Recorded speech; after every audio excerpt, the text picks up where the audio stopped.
Yeah, how's it going? Today is 31st of August, Saturday, and we are taking a look at the market, what kind of opportunities we can find. Let's take a look at some of the government's press releases.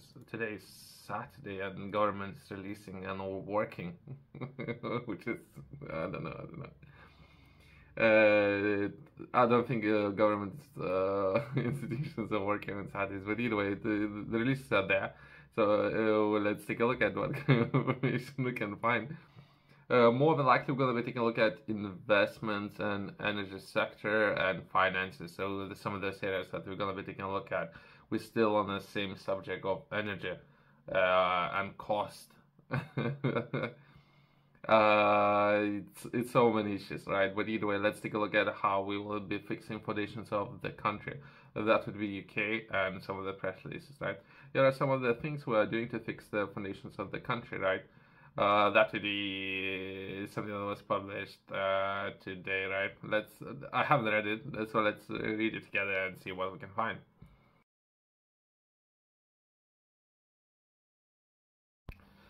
We want to create wealth everywhere, but first we must fix foundations of the country. In the first few weeks of the government, an audit found that 22 billion black hole in public finances. I personally believe it might be way higher. By the way, so this is how much in red balance sheet is, as well as government is increasing its spending. So in total, entire number might be in 40, perhaps 45 billion or so. So that's overall numbers, right? But let's keep it 22 to make it to soften the blow. Let's say it's 22, right? It means we had to take tough decisions like means testing the winter fuel payments. It's something that we were taking a look at and all potentially energy cost and all production alternatives, new technologies, something that we were taking a look at this week, right? Our budget is in October will be difficult, but we are already taking actions to improve the lives of working people in every country, corner of the country, from unlocking planning decisions to help build 1.5 million new homes to setting up Great British Energy to create good jobs and all provide clean energy to cut people's bills in the long term. To put things in perspective, actual need of houses, I believe it's way higher. Perhaps 7 million houses are needed. 1.5 perhaps reasonable, perhaps is still a lot. It might seem like a lot, but there's a lot of special interest people who are potentially renting and or leasing and or banking, all those kind of things that's happening in the country, right?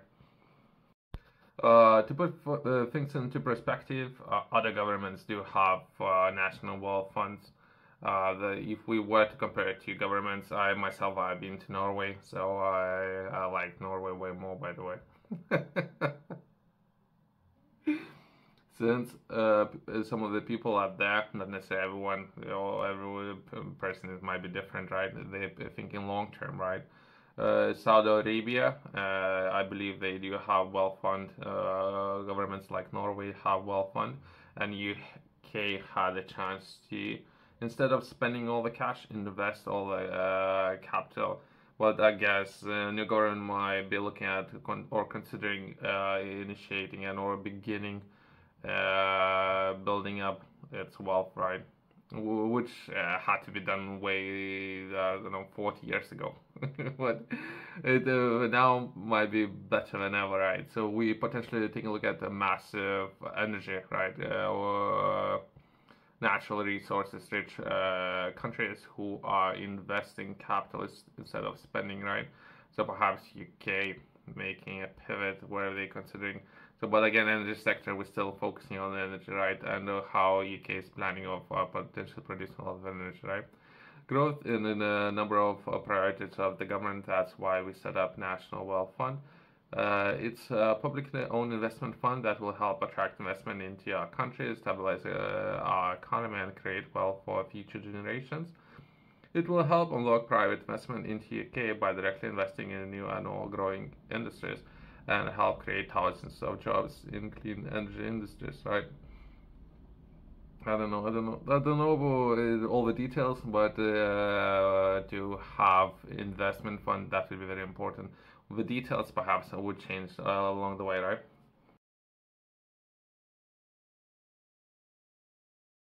Accelerating housing planning. We are overhauling our housing system to meet the needs of working people and all put communities first.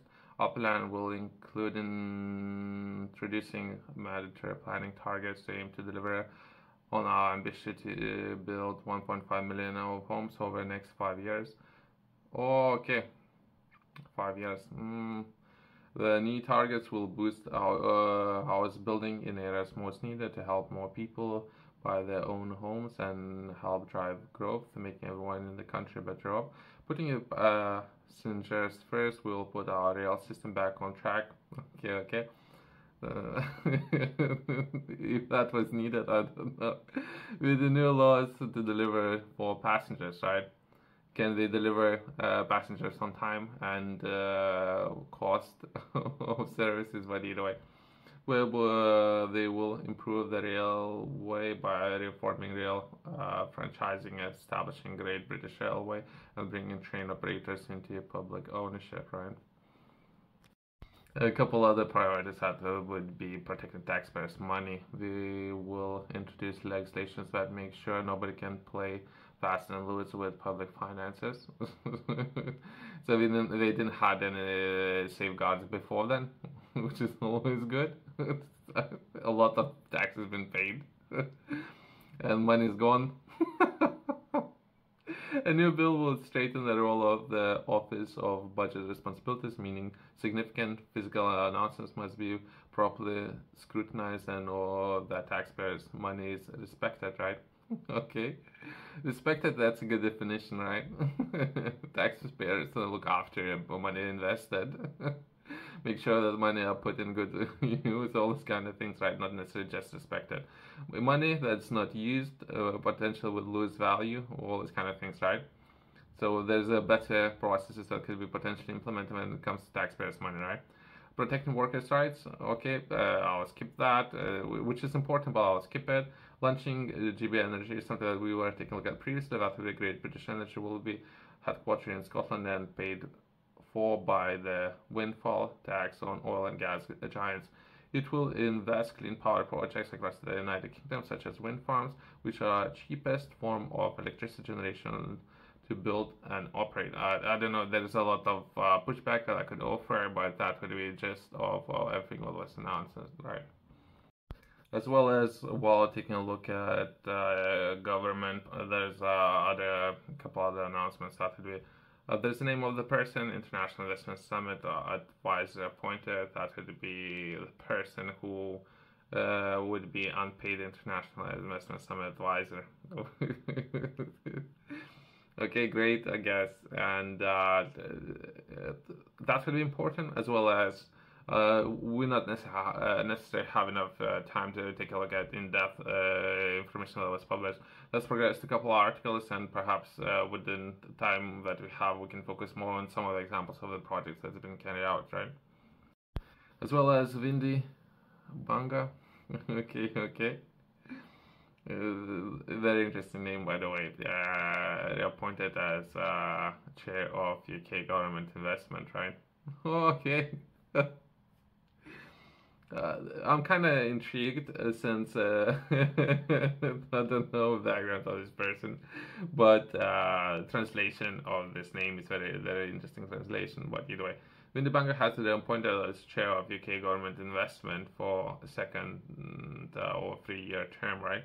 So overall, so when it comes to investments, so I hope the government is sourcing and looking for best possible investors when it comes to overseeing some of those finances, since we're taking a look at taxpayers' money, right?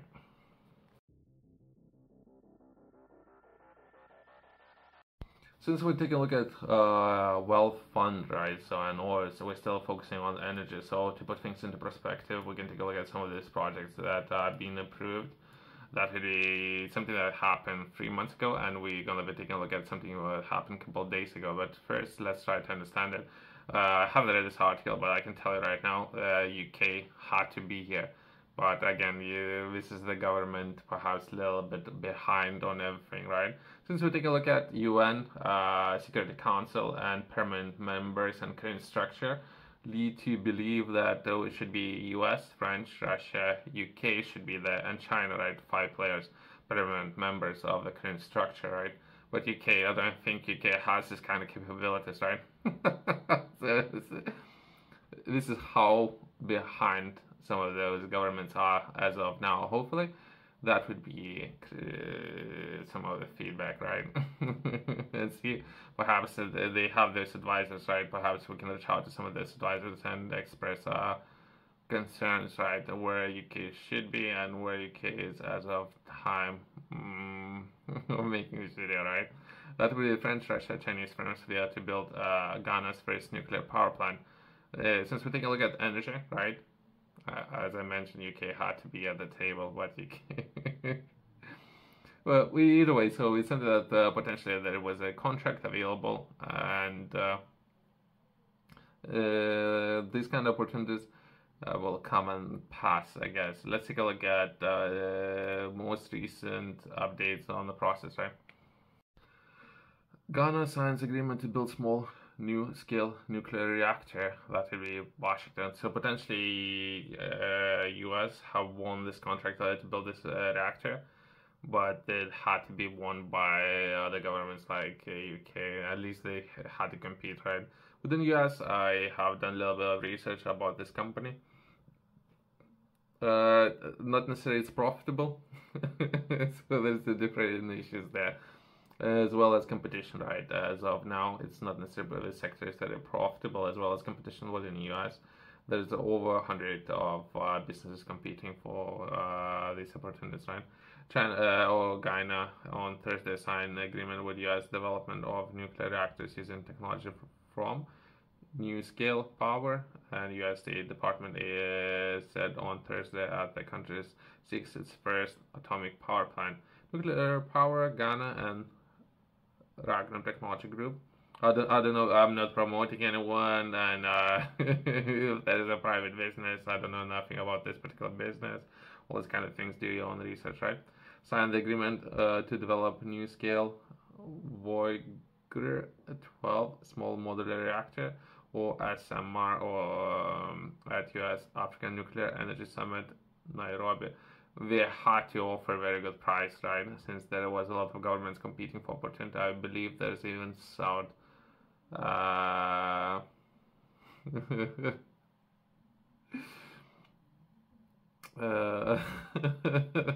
remember right now. Either way, so there was a lot of governments competing, right? SMR are smaller than today's. There's different generations, right? So potentially a fourth generation that they not necessarily would need to build at scale, and or it could be smaller in size reactors and can be built in factory. No, the entire process, right? So it should be faster. What the US in this case would be looking to, if they looking at this sector, they would need a lot of contracts, right, to build it in a factory setting. But there are lingering questions about whether they will ever be widespread commercially, right? Since we just been taking a look at UK moving towards wind, potentially this is same trajectory that Germany is doing as of now. Germany is moving away from nuclear, and it seems that UK is moving away. If you would ask me, but I don't know why. It should move closer to nuclear based on price of energy, all these kind of things, right? Why it's important? US is looking to promote technologies it considers to be clean energy and sell them to developing countries. Potentially, if we're looking at the UK's wealth fund, there's another way of how it could be done. Since UK most likely going to be purchasing wind turbines and all these kind of things from places like companies like Germany, that will be Siemens, right? Potentially they're going to be purchasing this technology from there. I don't know, perhaps UK should consider developing or investing more into some technology, right? They do have some projects, but again, we can take a look at those perhaps later. The administration of President of current U.S. administration believes that nuclear energy, which generates power virtually emission-free, is critical in the fight against climate change. Nuclear power, on the other hand, produces long-lasting nuclear waste, so there is a pushback from there, right? But not necessarily have enough time to take a look at that, other than perhaps let's stick to the point of it was South Korea, right? Who was vying to sign with Ghana. Other contenders of the plant includes France, China, an energy ministry official in Ghana said on May. South Korea, there's a different company that I'm not promoting any of those companies, as well as Russia, right? And for whatever reason, I believe they have one of the best technologies out there available in the market for a best price, as well as financing system is very strong. So I have no idea why they decided to sign with the US. I have no clue. Well, there's something happening in the background, right? One of the best technologies available out there. But either way, let's close on that. Thanks for watching. See you next one. And UK had to be there, right?